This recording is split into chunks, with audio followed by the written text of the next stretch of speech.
આસપાસના ગ્રામ્ય વિસ્તારના બાળકો અમદાવાદ ડેન્ટલ કોલેજના વિદ્યાર્થીઓએ હાથ ધરેલા સર્વેમાં બહાર આવી છે કેટલીક ચોંકાવનારી વિગતો। આસપાસના ગ્રામ્ય વિસ્તાર રહી છે અને તેમાં સામે આવી ચોંકાવનાર તો બાળકોના દાંતથી ઘરડા લોકો જેવી થઈ ગઈ છે અને તેના માટે જવાબદાર છે તમાકુની પડીકી। જી હા, તમાકુની પડી તેમના દાંતની સાથે જીંદડી રહી છે। તેઓ જઈ મોતની નજીક।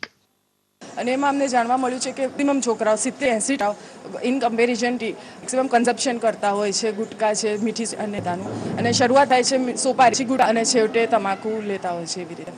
એક સર્વે પ્રમાણે પહેલા આ બાળકો સૂકતા શીખે છે, ત્યારબાદ ચસ્કો લાગે છે તમાકુની પડીકીનો અને બાદ આ બાળકો તમાકુના રવાડે ચડી જાય છે। આ સર્વે 10,000 બાળકોમાંથી 5,000 બાળકો આ તમાકુમાં આવી ગયા છે। पेरेंट्स को ये पता नहीं कि टोबैको खाने की वजह से दांत खराब होता है।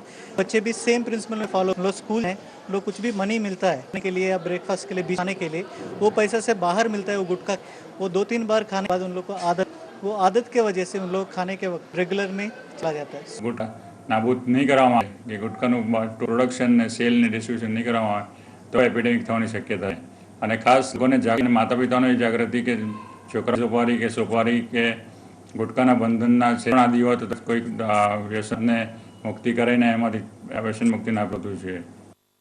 મહતીર શાહ ડેન્ટલ ક્ષેત્રે પીએચડી કર અમદાવાદ ડેન્ટલ પ્રથમ વ્યક્તિ છે અને તેમના કહેવા પ્રમાણે બાળકો તમાકુના સકંજામાં ફસાયા છે અને તેની સૌ ગ્રામ્ય વિસ્તારોના બાળકો પર આવી રહી છે।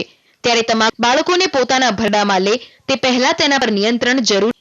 સંજય જોશી સાથે TV9 અમદાવાદ। ડાયમંડ વ્હાઇટ ગોલ્ડથી સજેલા તાજ અમદાવાદમાં। જી હા, મિસ ઇન્ડિયા ઇન્ટરનેશનલનો તાજ રજૂ કરાયો અમદાવાદમાં અને તાજની પેશીની સાથે જ મિસ ઇન્ડિયાની ટોપ પથક પણ આવી। જરા જોઈ લો આ તાજને, આ એ તાજ શોભા બનવાના છે।